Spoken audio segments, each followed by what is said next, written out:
மகா பரிசுத்தரும் உன்னதமானவரும் உயர்ந்தவருமான நம்முடைய கர்த்தராகிய இயேசு கிறிஸ்துவுக்கு மகிமையும் கனமும் உண்டாவதாக. எனக்கன்பார்ந்தவருடைய பிள்ளைகளே, நாளில் தேவன் நமக்கு கொடுக்கிறதான வார்த்தை உபாகமத்தின் புஸ்தகம் 8வது அதிகாரம் 3வது வசனம். உபாகமம் 8வது அதிகாரம் 3வது வசனம். அவர் உன்னை சிறுமைப்படுத்தி உன்னை பசியினால் வருத்தி மனுஷன் அப்பத்தினால் மாத்திரமல்ல கர்த்தருடைய வாயிலிருந்து புறப்படுகிற ஒவ்வொரு வார்த்தையினாலும் பிழைப்பான் என்பதை உனக்கு உணர்த்தும்படிக்கு நீயும் உன் புதாக்களும் அறியாதிருந்த மன்னாவினால் உன்னை போஷித்தார். மனுஷன் அப்பத்தினால் மாத்திரமல்ல கர்த்தருடைய வாயிலிருந்து புறப்படுகிற ஒவ்வொரு வார்த்தையினாலும் பிழைப்பான் என்று சொல்லி தேவன் நமக்கு நினைப்பூட்டுகிறார். எனக்கு அன்பான தேவனுடைய பிள்ளைகளே, ஒரு அருமையான வார்த்தை. இஸ்ரவேல் ஜனங்களுக்கு தேவன் சொன்னதான ஒரு வார்த்தை. மனுஷன் அப்பத்தினால் மாத்திரமல்ல கர்த்தருடைய வாயிலிருந்து புறப்படுகிற ஒவ்வொரு வார்த்தையினாலும் பிழைப்பான். எனக்கு அன்பான தேவனுடைய பிள்ளைகளே, தேவன் இங்கே அழகாக சொல்லுகிறார், அப்பத்தினால் மாத்திரமல்ல கர்த்தருடைய வாயிலிருந்து புறப்படுகிற ஒவ்வொரு வார்த்தையினாலும் பிழைப்பான். எனக்கு அன்பார்ந்தவருடைய பிள்ளைகளே, தேவனுடைய வாயிலிருந்து புறப்படுகிற ஒவ்வொரு வார்த்தையினாலும் பிழைப்பான். எனக்கு அன்பார்ந்தவருடைய பிள்ளைகளே, எதில் நாம் பிழைத்து கொண்டிருக்கிறோம்? அப்பத்தினால் நாம் பிழைத்து கொண்டிருக்கிறோமா, அல்லது தேவனுடைய வார்த்தையினால், தேவனுடைய வாயிலிருந்து புறப்படுகிற வார்த்தையினால் பிழைத்து கொண்டிருக்கிறோமா? எனக்கு அன்பார்ந்தவருடைய பிள்ளைகளே, அப்பம் என்பது உலக பிரகாரமான காரியம். தேவனுடைய வார்த்தை என்பது ஆவிக்குரிய காரியம். எதில் நாம் பிழைத்து கொண்டிருக்கிறோம்? எந்த காரியத்தினால் நாம் பிழைத்து கொண்டிருக்கிறோம்? எனக்கு அன்பார்ந்தவருடைய பிள்ளைகளே, உலக காரியத்தினால் நாம் பிழைத்து கொண்டிருக்கிறோமா, அல்லது ஆவிக்குரிய அவருடைய வார்த்தைகளை நம்பி அதன் மூலமாய் நாம் பிழைத்து கொண்டிருக்கிறோமா?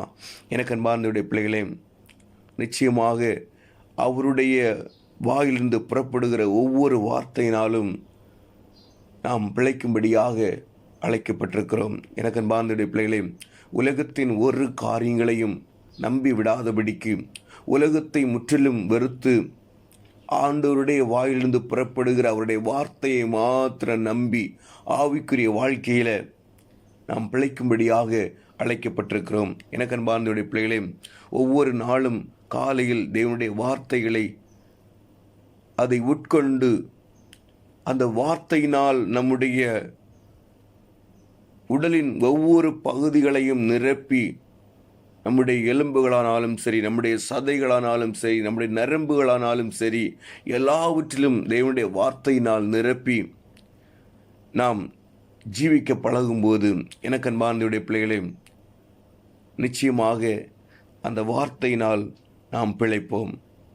தேவனுடைய வார்த்தை ஒவ்வொரு நாளும் நாம் தியானிக்க தேவனுடைய சமூகத்தில் அதற்காக தான் நாம் ஓடிக்கொண்டிருக்கிறோம். எனக்கு அன்பார்ந்தவருடைய பிள்ளைகளே, நாம் உலகத்தின் சாப்பாட்டை விரும்புகிறோமோ இல்லையோ, ஆனால் காலையில் ஆண்டவருடைய சமூகத்தில், ஆண்டவரே, இன்றைக்கு முழுவதும் நான் நடந்து செல்ல, இன்றைக்கு முழுவதும் நான் உம்முடைய சமூகத்தில் ஓட உம்முடைய வார்த்தை எனக்கு தாங்க ஆண்டவரே.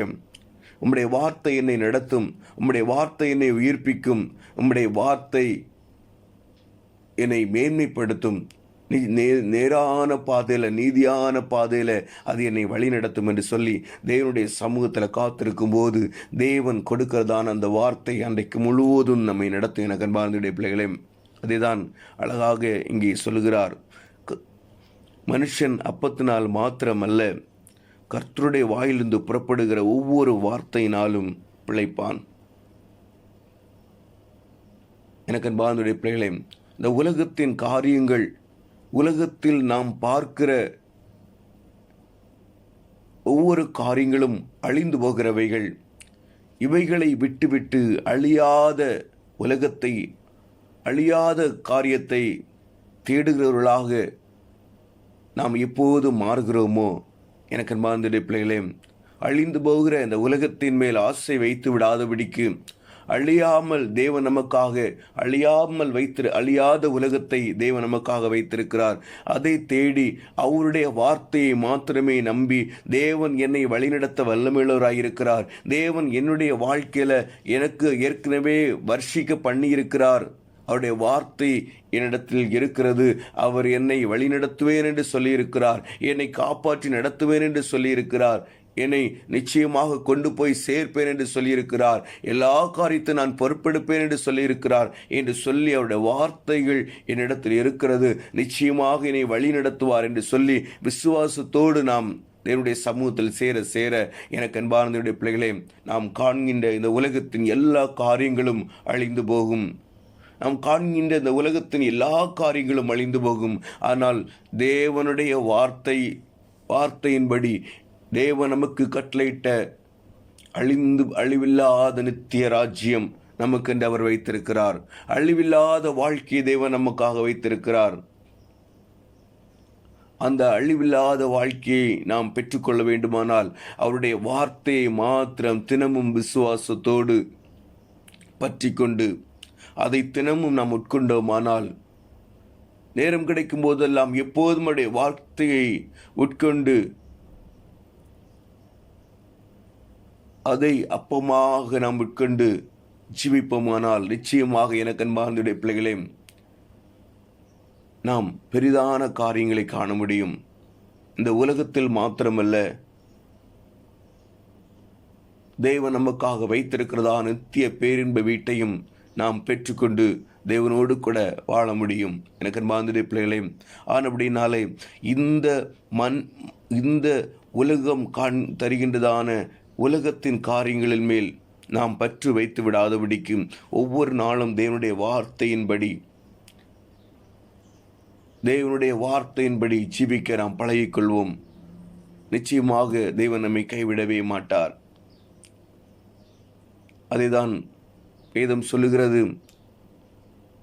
தேவனுக்கு பிரியமானவர்களுக்கு வைத்திருக்கிறதை கண்கள் காணவும் இல்லை, காதுகள் கேட்கவும் இல்லை, அது மனிதனுடைய இருதயத்தில் தோன்றவும் இல்லை. ஆம், எனக்கு அன்பார்ந்த பிள்ளைகளே, தேவன் நமக்காக வைத்திருக்கிறதை கண்கள் காணவும் இல்லை.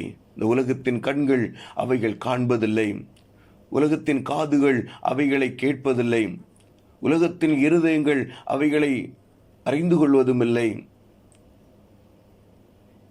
ஆனால் நமக்கோ அவைகளை ஆவியில் கண்டு காணும்படி அவருடைய வார்த்தை நமக்கு உதவும். எனக்கு அன்பார்ந்த பிள்ளைகளே, அவருடைய வார்த்தை ஒவ்வொரு நாளும் உட்கொள்ள எனக்கு அன்பார்ந்த பிள்ளைகளே, அந்த அழிவில்லாத நித்தியத்தை நாம் கண்டு அதை நோக்கி நாம் பிரயாணப்படுவோம். இந்த உலகத்தின் காரியங்கள் எல்லாம் நம்மை விட்டு எடுபட்டு போகும். அப்படினாலே தேவனுடைய சமூகத்தில் ஒவ்வொரு நாளும் அவருடைய வார்த்தையின் மேல் விசுவாசத்தை வைத்து தேவன் என்னை நடத்துவார் என்று சொல்லி விசுவாசத்தோடு நாம் அவரை இந்த வார்த்தைகளை உட்கொள்ளும் போது நிச்சயமாக தேவன் பெரிய காரியங்களை செய்வார். மனுஷன் அப்பத்தினால் மாத்திரமல்ல, தேவனுடைய வாயிலிருந்து புறப்படும் ஒவ்வொரு வார்த்தையினாலும் பிழைப்பான். அதுதான் தேவன் நமக்கு வைத்திருக்கிறதான பங்கு. தேவனுடைய சமூகத்தில் எல்லாவற்றையும் ஒப்பு கொடுத்து ஜெயிப்போமா? அன்பின் பரலோக தகப்பனே, இந்த நல்ல நாளுக்காய் உமக்கு நன்றி ஆண்டவரே. கொடுத்த வார்த்தைக்காய் உமக்கு ஸ்தோத்திரம். மனுஷன் அப்பத்தினால் மாத்திரமல்ல, தேவனுடைய வாயிலிருந்து புறப்படும் ஒவ்வொரு வார்த்தையினாலும் பிழைப்பான். ஆமென் ஆண்டவரே.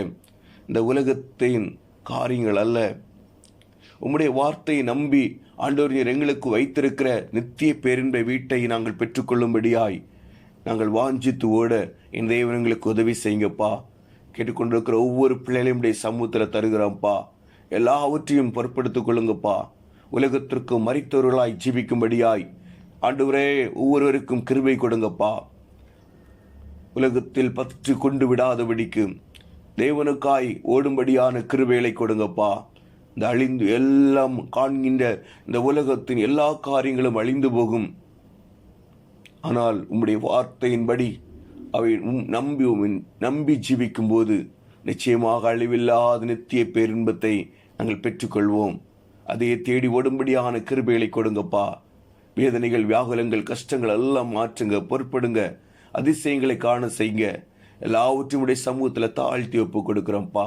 குறைகள் குற்றங்களை மன்னிங்க, பொறுப்படுங்க. இயேசுவின் மூலம் ஜெபங்களும் நல்ல பிதாவே. ஆமீன், ஆமீன்.